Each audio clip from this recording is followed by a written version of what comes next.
Good evening and welcome to the Just Be Different broadcast. My name is Janae and I'm so excited and delighted to be invited into your time tonight to discuss relevant and pertinent issues with you, the viewing audience. Please know that the goal and the purpose of the Just Be Different movement is to empower people from all walks of life to be different in every aspect of their lives. You can visit us at our website at wansleyj.wix.com /just be different. You can like us on Facebook at the Just Be Different movement. I will make my Twitter handle, my Instagram handle, all of my social media handles, as well as my link to the website, to the official website, and to the movement page available for you on the description below. If this is your first time watching, thank you so much for pressing play. When I tell you I greatly appreciate it, it does not go unnoticed. For those of you who are avid watchers of the broadcast, thank you so much for pressing play and hanging in there with me tonight. Your likes, your shares, your comments, your feedback, they are greatly appreciated. Oh, now that all of that is out the way, I'm tired, y'all. I'm so tired, y'all. I've had a long day of church. I have a long day of church. And so, with that being said, you could probably hear that my voice is a little deeper, a little lower than usual. So, forgive me for sounding like half a man tonight. But I did say that I was going to come and share with you guys tonight. And so, no matter how tired I am, I want to keep my word with you guys. So, we're going to talk tonight. This is the love and relationship segment, hashtag love and relationship segment. And tonight we're going to be discussing dating God's way. Now, I know my movement isn't just a spiritual movement. It's not just strictly church, church, church. But the movement strives to meet the total man. And because of my beliefs, and I'm not trying to force my beliefs on anybody, but I just want to kind of dispel the myths about dating today because so many misconceptions about what dating should be. And I want to encourage you to do things the right way. The reason why I want to encourage you to do things the right way is because I didn't do things the right way. And now I'm in certain predicaments in my life, but I'm thankful and I'm grateful that I have another opportunity to do it the right way this time. And so, yeah, we're going to talk about dating God's way now. For the record, I'm single. I'm not dating anybody right now, but if and when the opportunity should come for me to be in a relationship with someone, I want to do things the right way. I was in a dating relationship when I got pregnant with my daughter. Now, I really didn't think that, um, you know, things would turn out the way that they did, but they did. And so it taught me not to like put all my eggs in one basket. It taught me not to be so quick to give all of myself to someone else. And when I say all of myself, I didn't just give my daughter's father my body, but I mean, I I shared so many secrets with him. I shared so many emotions with him. I shared so many of my innermost feelings with him. And you know, of course, I only did that because I thought that things were gonna turn out differently from how they really did turn out. And I mean, you kind of gotta take a chance sometimes, because if you really feel like that person is for you, you'll take that step of faith. You'll take that leap of faith, and you'll go the extra mile. You'll go the distance for them. But sometimes you gotta be slow to give of yourself, and more or less, you gotta you gotta learn more. You gotta learn more of that person, learn more of yourself before you decide that you're gonna give your all to somebody, and then you turn around and break your heart. You really just gotta be careful. I mean, it's sad, but you gotta be on the defense sometimes, all the time now, because not only will people break your heart, people just plain out crazy. People just plain crazy. So you just always gotta protect yourself. But I had a child out of wedlock, and growing up in church, there, I got sat down and I got all these lectures about why it's not good to have sex before marriage, and now you got to deal with the consequences, and now you don't know if he's gonna stay with you or not, and y'all should get married because this child deserves to have both parents in her life, and I mean that's all well and good, but I'm not married, I'm not in a relationship. My daughter knows both her parents. She knows both of her parents very well. She loves both of her parents. Both of her parents are quite active in her life. I didn't have to get married for my daughter to know both of her parents. Now, I mean, I get it because you want both parents in the household together. But I mean, it's 2015. It's not gonna happen like that all the time. It's just really not. But it opened my eyes to how my life should be. And I mean, I've always wanted my life to be like that. I wanted to be married first and have kids later. But it didn't happen that way. I decided to make the best out of that situation, but in making the best out of that situation, I also had to take time to examine myself and to see where I slipped up at. So I could be like, you know what, Janae, this is what you need to work on. This is what route you need to take now so that you don't make the same mistake again. And so, excuse me, because I'm sorry, my lips, they may look a little shiny to you, but my lips just feel dry. And I just put Vaseline on them. But I'm sorry, my lips just feel so dry. My lips just feel so dry. Good old Vaseline never fail you. Hasn't failed me yet. But you know, I had to sit down and, realize destiny was not a mistake. She was not a mistake. Because if she wasn't supposed to be here, I would have never gotten pregnant. So I just believe I believe everything happens for a reason, and so she wasn't a mistake. But I just had to learn from my life experience and, make sure that I never made the wrong decision again. You see what I'm saying? Like, because the right decision, according to how I was raised, especially in the church, was get married, have kids later. And although that's how I envisioned my life, after I had my daughter out of wedlock, I still thought that there was a chance that, her dad and I would, work things out. Unfortunately, it didn't work that way. So now it's like, okay, Janae, you're back at square one, and now you're at square one with a child. So things are so much different now. You know what I'm saying? And so I really had to be I really have to be cautious about the decisions that I make. So if and when I do start dating again, that I'll do things the right way. That I won't be so quick to jump and give myself away. But that I'll cherish myself. Cherish the person that I'm with enough to say, you know what, I'll wait. I'll wait. And it's funny because if that person does, if I'm making that sacrifice to wait, but he not willing to wait, then we can't be together, because like at the end of the day, I made up in my mind, and I made a promise to God. I'm gonna do things your way this time. Like I'll date, I'll court, I'll do all that good stuff. We can go out and have a good time. And I mean, at the end of the day, if you really love me, you really care about me, sex is not the center of the relationship. Now, do I have desires? Yes, I have desires. I'm a human being. I've done things, and I like how those things feel because I'm a human being, and that's part of our nature to like sex, to like sexual things and things like that. But at the end of the day, I have a discipline. Not only because I just want to do things right, but because I made a promise. I made a promise. I made a promise to God. I said, you know what? I'm really going to try to abstain. Try the best that I can. And Lord, should I fall, should I fail, should I falter, please forgive me. Please forgive me. And so, people often ask the question, like, you're saying dating God's way. Like, what is God's way of dating? Like, is it in the Bible? Like, no, it's not in the Bible. But as a Christian, there's just certain things that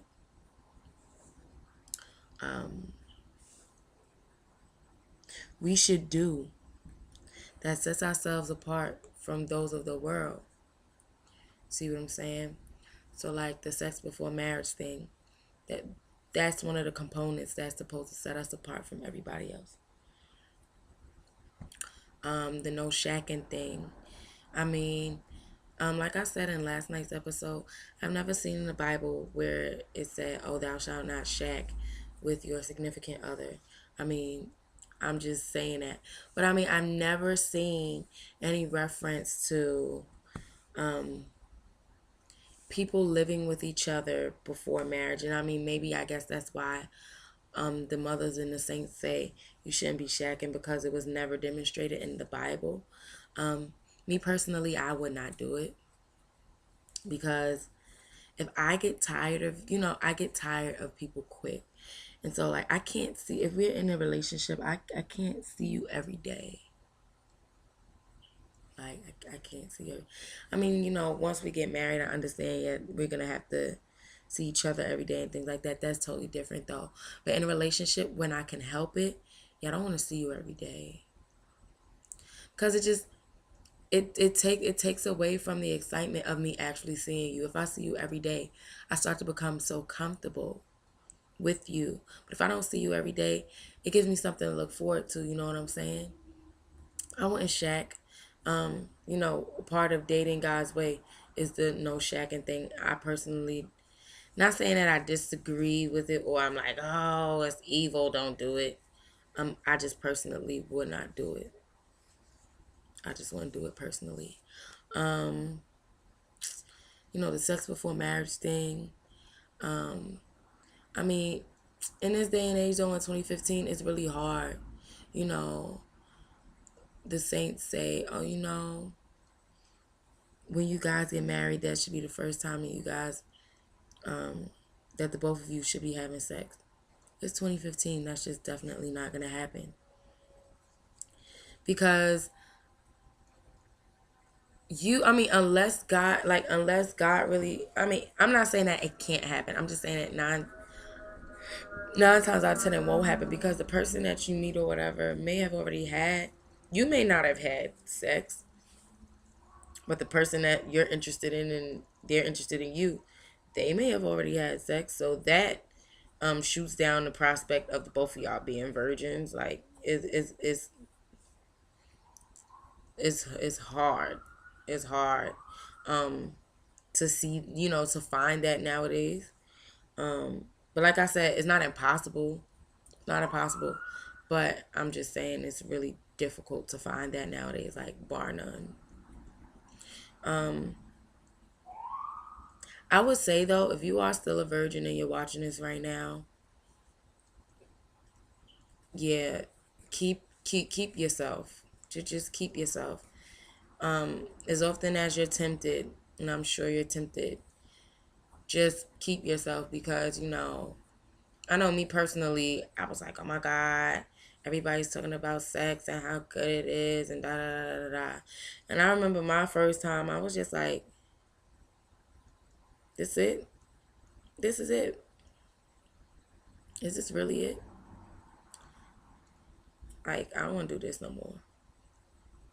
I guess because, I was inexperienced, and maybe, a person that I shared my first time with was inexperienced. But, you know, it wasn't all it was cracked up to be. And even now, after I done put some time in, for lack of better terms, um,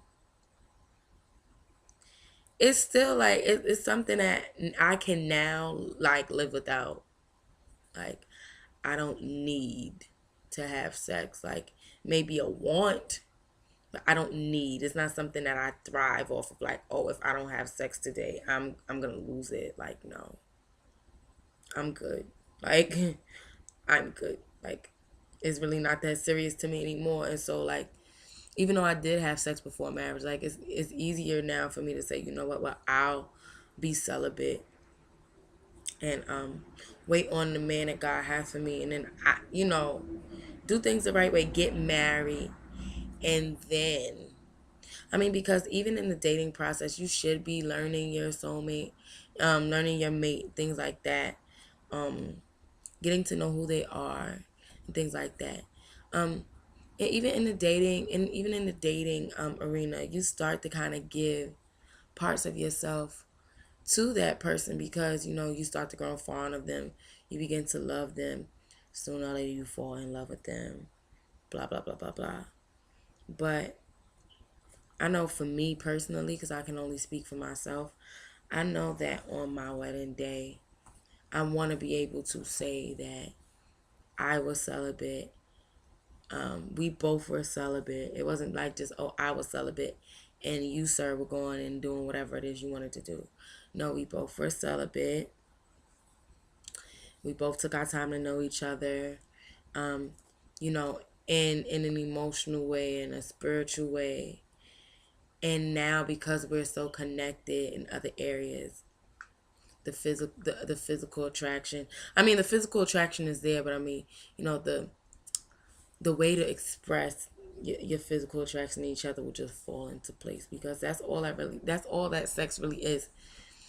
Is the act of showing your attraction and your affection for someone. That's really what it is. That's really what it is. And so, I mean, celibacy, and like I said, it's not easy because, since you already know what sex is, what it feels like, sometimes you're going to be like, dag, did I make the right decision? But, if you really feel like you ready to go that way, do it and don't turn back. Like, don't let anybody force you to think twice about it. Like, because this is your body you're talking about, whether you're male or female. This is your body you're talking about. And especially if you decided, you know what, or that you told God, like I know I told God, you know what, God, I'm gonna do this because I want to be as pure and holy as I possibly can be before you, for whatever your reason is. And I'm not doing this because I think I'm holier than now, anything like that. No, I'm doing this because the other way wasn't working for me.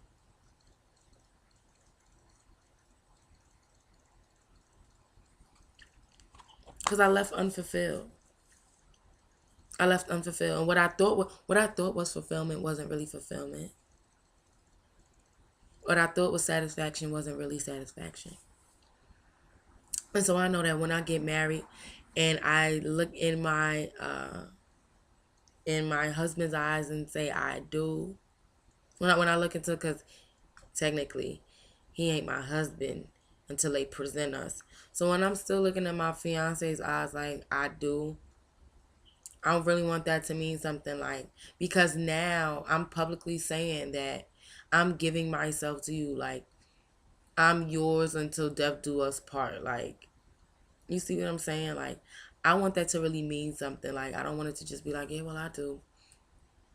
And, I don't feel anything because everything that wasn't really supposed to be done before marriage has already been done. And so now, because I'm so used to it, it's just like, yeah, whatever. We're just having this ceremony to have it. No, I want it to be meaningful. Like, yeah, like, I'm not the crying person, but I feel like at my wedding, I'm just gonna be a big ball of tears because I've invested so much, even in my single life. Like, you know what?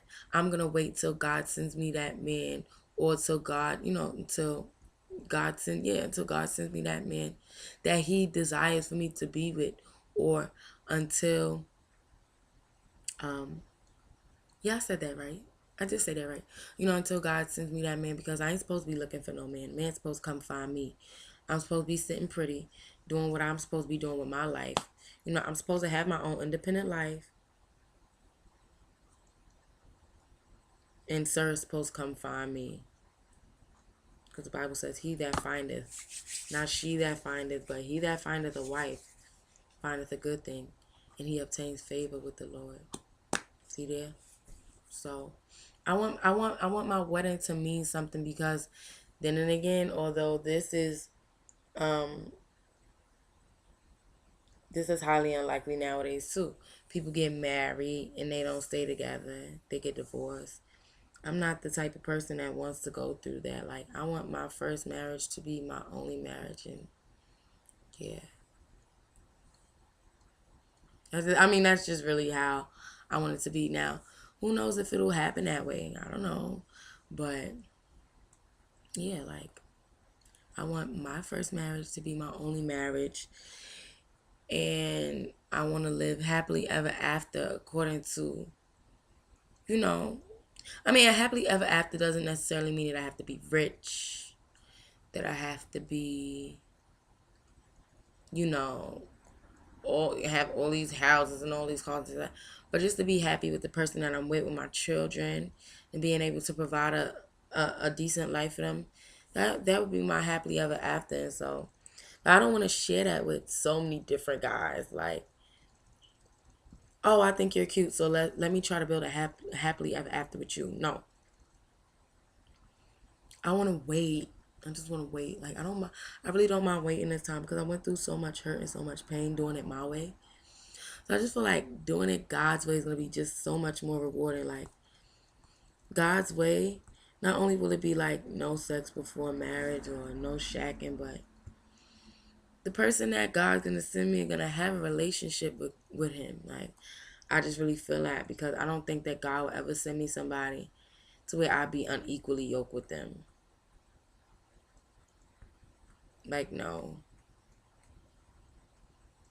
No, like, that's definitely not going to, no, that's like definitely not going to happen. I'm not doing the unequally yoked thing. Nah.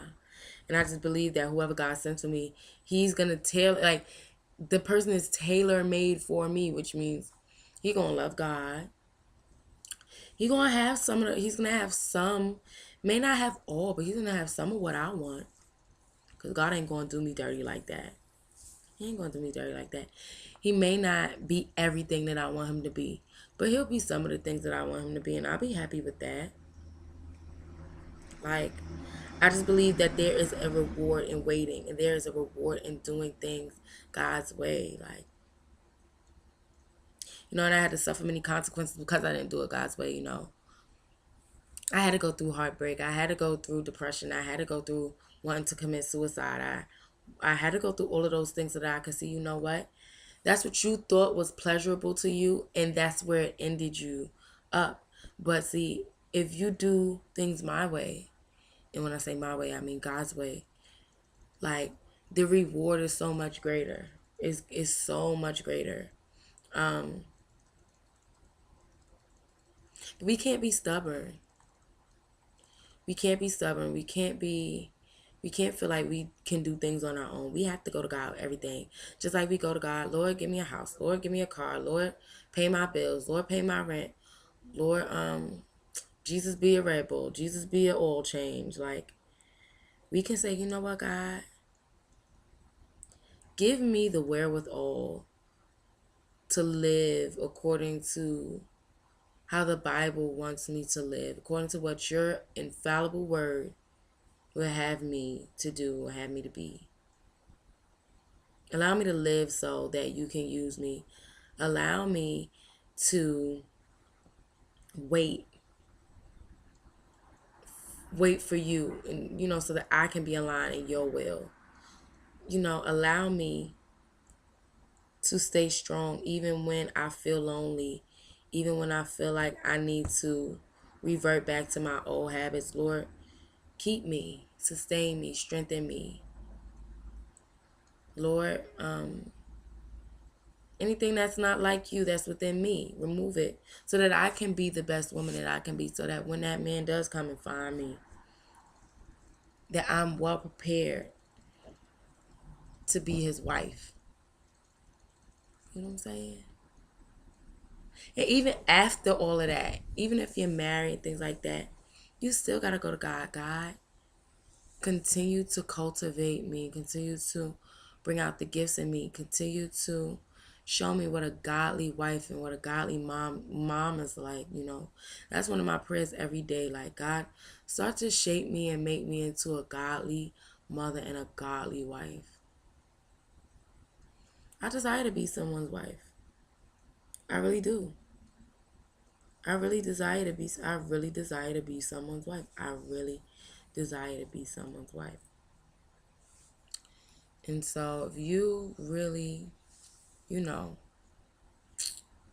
really have that desire, go to God. Because if you could go to God with everything else, then you could definitely go to God with things like this.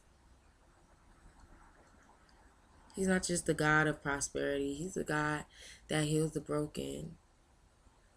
I'm a witness because I was broken. But then I realized I was broken because my priorities weren't in the right place. I put my relationship above God. And God should be the center of everything you do, on your job, in your household, in school, in your relationships, in your marriages, in your friendship. Like God should really be the center of everything that you do. Especially if you claim to be a child of God, like He should be the center. He should be the center. But I mean, I just feel like it's time to do things differently, like because the way that we doing things now ain't working. I was born by the river. I was shaking that who, what, bending over, popping. I was making that cash. Like that's not gonna get you no husband. That's gonna get you the title of Miss Ratchet. That's not an example of how you would raise your daughter to be. And quiet as it's kept, men look for things like that. Like, will she be a great role model for, our daughter if, I see myself marrying her, having kids with her? Will she be a great role model for our children? Like, are her priorities together? Is she self-sufficient? Can she do for herself? Is she gonna have to depend on me? Like, they look at things like that. And so you don't want to just look like one of these crazy boss bees out here, or bad bees out here, because I'm not gonna say the word, out here thinking that they got everything made, thinking that they all that in a bag of chips in the 25-cent quart of water, when in reality you jacked up. It's time to do things differently. We got to change our mindsets and do things the right way, because we're worth so much. We're priceless. We're gems. We are timeless treasures. But no one's going to treat us that way if we don't treat ourselves as such. So, will you join me in just doing things the right way? And even if you don't believe in God, just start to raise your standards. Like, don't allow these guys to do any and everything to you, ladies. Like, don't. And men, please don't allow these women to be domineering. Because now you have a lot of females who work and they may make more money. Just because they make more money than you, fella, doesn't mean that they got to talk down to you and disrespect you, because they still have to submit. They still have to submit. So let's just take a stand and do what's right. Even if you don't believe in God, you don't want to do it God's way. There's a way for you to do it. It's the right way. God's way, the right way. Just be better. When you know better, you begin to do better. You begin to be better. And so, just start to raise your standards, raise your expectations. Now, don't make them to where they're unrealistic, but raise your standards, raise your expectation. Be confident in who you are. It all goes back to being yourself and knowing who you are, right? So let's do it the right way, okay?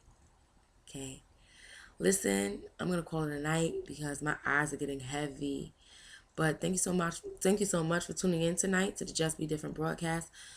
Please know that all of my social media handles, as well as the link to the website and the movement page on Facebook, will be provided for you in the description below. I love you all. Thank you so much. God bless. Good night.